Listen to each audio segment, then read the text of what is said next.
So good day everyone, I'm Jesse and we're going to facilitate and report the topic selected response assessment. So in education, assessment plays a crucial role in knowing what students have learned. There are many types such as constructed response, performance-based, and portfolio assessments. But for this session, we will focus on one of the most commonly used formats, which is the selected response assessment. So first, what is the selected response assessment? So selected response assessment is a format where students choose an answer from a set of options instead of creating their own. According to Haladina, 2004, this type of assessment includes items like multiple choice, true or false, and matching, where responses are predetermined. And learners simply select the correct one. So for the next is the most familiar type is the multiple choice question, which provides several options but only one correct answer. There's also another type, which is the true or false questions, which measures quick factual recall, and another type is matching items, which asks learners to pair related concepts. Together, these forms make up the backbone of selective response testing. So next slide is what makes select response unique. So first, it has a standardized structure.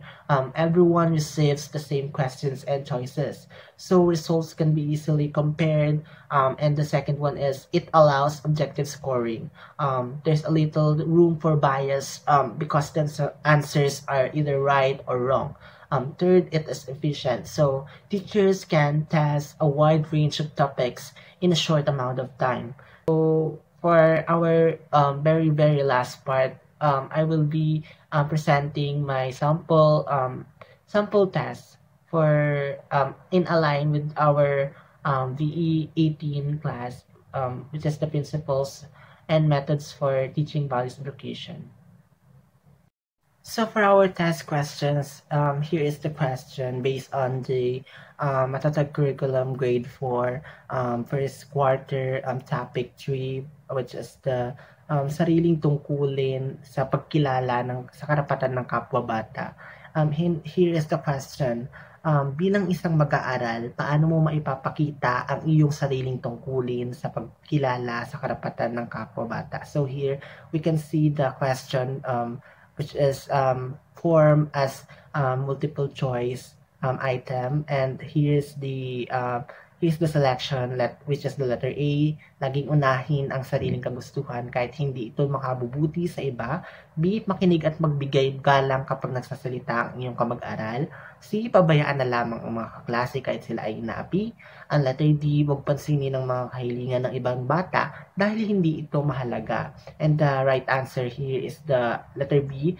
Makinig at magbigay galang kapag nagsasalita ang iyong kamag-aral.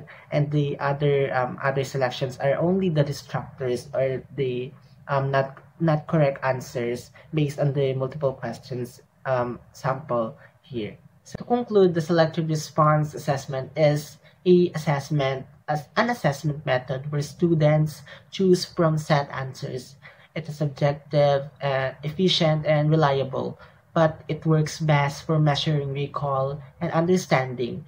While it cannot fully capture deeper skills when combined with other forms of assessment, it becomes a powerful tool for teachers. So that is our reporting for today. I am Jesse, and thank you for watching.